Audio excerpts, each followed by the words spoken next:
So, my name is Kristena, and I look like a Christian at the moment because my hair is not done. But today's video, I have been sipping on some wine, so I feel kind of good. But today's video, we're going to be talking about the National Guard versus active duty. Now, I will be speaking from experience because I was prior service National Guard. So I guess I'll tell you a little backstory. So 2013, I joined the Arkansas National Guard. I went to Fort Jackson, South Carolina for basic training, and then I went to Fort Gordon, Georgia for AIT, and my MOS or my job is a 25 uniform. I'm a signal support system specialist. 2018, in October 2018, I switched over to active duty military, where I'm currently stationed in Fort Bliss. As you can tell from my backdrop, I live in the barracks.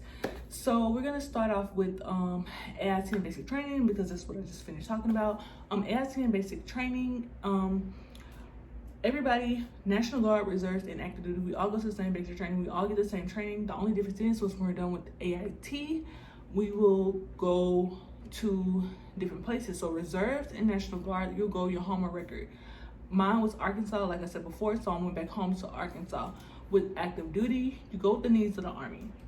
Meaning, if I was to join active duty from Arkansas, I could go to Germany, North Carolina, Korea, New York, South Carolina, anywhere. I can go wherever the Army needs me. Let's talk about school. So National Guard, like I said, I'm specifically going to talk about the National Guard and active duty because those are the two components that I know of, that I know more about. I'm pretty sure the reserves is the same way. If I'm not mistaken, they are the same way. So for schools, National Guard and active duty gets the GI Bill, and we get tuition assistance. Okay, let's start with tuition assistance. Tuition assistance, you have to have no flags. You have to be currently in the military to use. The GI Bill, you do not have to be in the military to use the GI Bill. You can already be out and you can be doing your own thing, right? So tuition assistance, like I said, you cannot be flagged, so therefore you have to be in good standing with the military. You cannot have any failed PT tests. You cannot have any negative stuff on your thing. So at the time when I was in National Guard, I was flagged for PT at the time because I just did not give a fuck. Like, I literally would not run on PT tests. I would walk. I did not care. And I'll explain later with the rank thing why I did that. But with tuition assistance, the military covers that. Like, they give you a portion of money to cover the tuition assistance. I'm sorry if I don't go into depth, if I'm not making sense with that, but you can kind of Google it or whatever, because YouTube at the time only giving me 15 minutes, so I'm trying to make sure I get as much as I can into these topics. With the GI Bill, which I did use from National Guard, they did cover my tuition. I did get paid for going to school at that time, so I was part-time once I came. I was full-time before I joined the military, and I was part-time after I joined because of drill and school and me working. So with the GI Bill, they will pay for you to go to school. So yes, they did cover my school, but I was part-time, so I did receive $300 and something a month just for going to school. Like I said, tuition assistance, I didn't use it because I was flagged, so I'm not really sure about that part. With active duty, if you do go to school, like I said, you do get tuition assistance, you still get the GI Bill. But either way, with the GI Bill, you have to be in the service within, I think it's a minimum of 6 months, if I'm not mistaken, 6 months to a year, but I'm pretty sure it's 6 months. Active duty, you can go to school, but hopefully your unit will allow it, because like I'm in the field artillery unit, we go to the field a lot. We have so much going on that I really just don't have time for school. But I plan to make time for school because I can take online classes. And I didn't realize that until now that we're on quarantine. That's when I realized that I could have took online classes. So that was my fault. But let's see, what else? Also with the National Guard, is certain, for example, with Arkansas covered certain schools full tuition. So I lived in Little Rock, so I was not planning to drive to Monticello. I'm pretty sure Monticello was like 2 or 3 hours from Little Rock, but Monticello paid full tuition where I didn't have to pay anything. They paid for every full tuition. You know what full tuition is? Full tuition. So National Guards, they do have a list of schools that will pay full tuition. But I went to Pulaski Tech, I went to community college, which was 15 minutes from my school, and then my unit was 5 minutes, so therefore I was trying to stay within the Little Rock limits. From there, let's talk about pay. So with the National Guard, I got paid once a month. So I got paid on the 15th. So with the National Guard, you go once a month and 2 times in the summer. So I went Saturday and Sunday, and then sometimes you might have a 3-day drill, but for the most part it's only 2 days, Saturday and Sunday. So if I'm not mistaken, at the time I was a PFC, that was my last check that I can remember, and I was paid $369 just for going to drill. So it's $369 just for a drill weekend. And I typically got that check between the 13th and the 15th of each month. So when you do your drill, you do it at the beginning of the month, you do it the first weekend of the month. And then in the summertime, the 2 weeks in the summertime, you will get active duty pay, right? So you get whatever your time and grade allows you to get, right? When I say time and grade, that means how long, what your rank is. So like I said, I was a PFC, and how long I had been at the time, and that determines how much you get paid. If you're wanting to know that, all you have to do is go to militarypaychart.com, and they will basically break it on down for you. Now that I'm active duty, I get paid the 1st and the 15th, and I do get active duty pay. I am currently at E4, and I've been in for 7 years, including my National Guard time. So I'm basically maxed out at E4 pay. So if you want to go be nosy and see how much I got paid, if you want to go be nosy and see how much I got paid or get paid, that's how you'll find out. I'm currently getting BAS, which is food, and that's because I was married at one point, and it's like a long story, but basically I was married at one point. My ex-husband, he was military. He didn't show that we divorced. So therefore, when I switched over to active duty, I was getting BAS, because I would have got partial, because he outranked me at the time, or he outranked me. If you're married and you have kids, you will get BAS and you will get BAH. So that's 2 different things. Like currently, I'm not gonna go into that. I was gonna tell you how much I got paid for BAS, but it's different for each state. BAH is different from each state. It's just different. So you will have to like wait, or you can Google it. I'm pretty sure you can Google it. I'm not sure where to find it. But like I said, I'm not married and I don't have any kids, because I'm currently living in beds. So therefore, I don't really look into too much of that, because like I'm not married. I really could care less. I get BAS and then I get my check. So that's that. Next we're gonna talk about health and benefits. So with the health and the benefits, with the National Guard, the benefits are different from active duty. So active duty, everything is free. We get hearing, vision.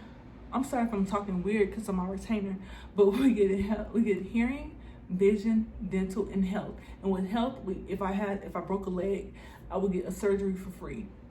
They will pay for my surgery. It's not a surgery, but I will get surgery for free.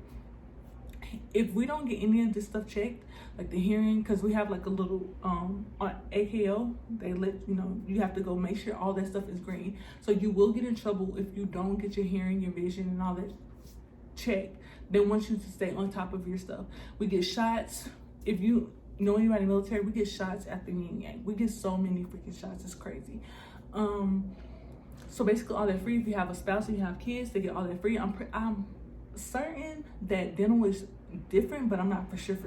You know what I'm saying? So you would have to research that. But everything else, we get all that free. Health, dental, vision, and hearing. All of that is free. With the National Guard, it's a little different. You get TRICARE Reserve Select. Well, I had Reserve Select. I paid $50 a month, and I did have to pay a copay when I did go to the hospital. But that was like $25. And then when I did get medicine and stuff, that was like, for example, I was on birth control at the time. For 3 months, I would pay $10 for 3 months worth of birth control bills. That was that. I did get braces when I was in the National Guard, but they did not pay it because I was over the age of 21, and that was considered cosmetic surgery, so I paid out of pocket for that. What else? I talked about school. I talked about health benefits. I talked about pay.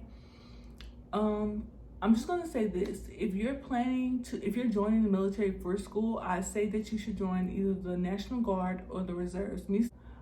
Actually, let me go back. Let's talk about rank. That made me think about why I feel like I wasted my time. So with the rank for the active duty, and the rank for National Guard. So with the National Guard, say for example, at the time I was at E3 and I was trying to promote to E4. Well, if an E5 or say the E4, I'm gonna go like this. So I needed to move from an E3 to E4. Well, the E4 in that spot, if that person was not passing PT tests, they were failing, and they couldn't promote, that was gonna hold me back. So I was held back, but it wasn't. That's why I'm only at E4, and I've been there for 7 years. But I'm not gonna blame it specifically on them, because when I was at E3, I did do a lot of stuff that I wasn't supposed to. I was over it. I was basically a shitbag soldier. I just not give a fuck. Like, I did not care, and I was not planning to progress. I just wanted to do my time and get out. Sound like a jail sentence, but I just wanted to do my time and get out. So I basically held myself back.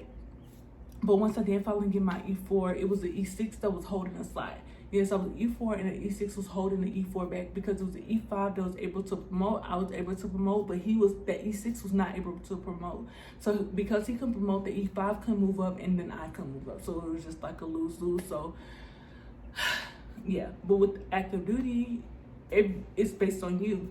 If you make the time, if you make the grade, if you stay out of trouble, if you pass your PT test, if you have the points, if you go to BLC, if you do all that, like, you're able to promote. With E4 and all that stuff, like, if you can look it up, it's E4 and E3. E4 on down is based on time and grade. It's like, long as you pass your PT test, but E4 and up, BLC, points, and all that stuff. So, like I said, you can look that up. But if I had to go back and I had to do it all over, I most definitely would not have joined the National Guard, because everything is based on your state. So if your state didn't have money or funds to do anything, you're not going to progress.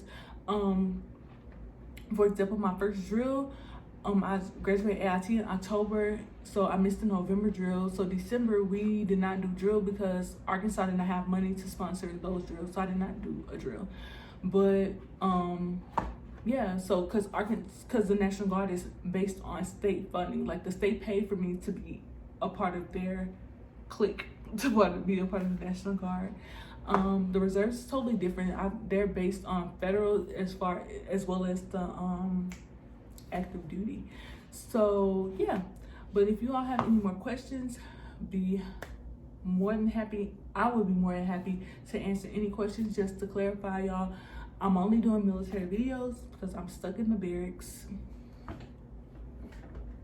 and I don't have any of my stuff here because household goods is my stuff.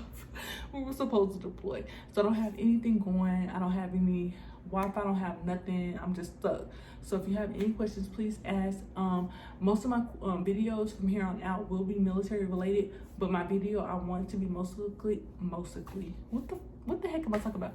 Most of my videos, I want them to be vlog videos, and I can't go anywhere because we're like tied down to here. So most of the videos from here on out will be military related. So if you have any questions or anything, or if I didn't explain something, please let me know, and I'll be happy to make another video. So until then, bye.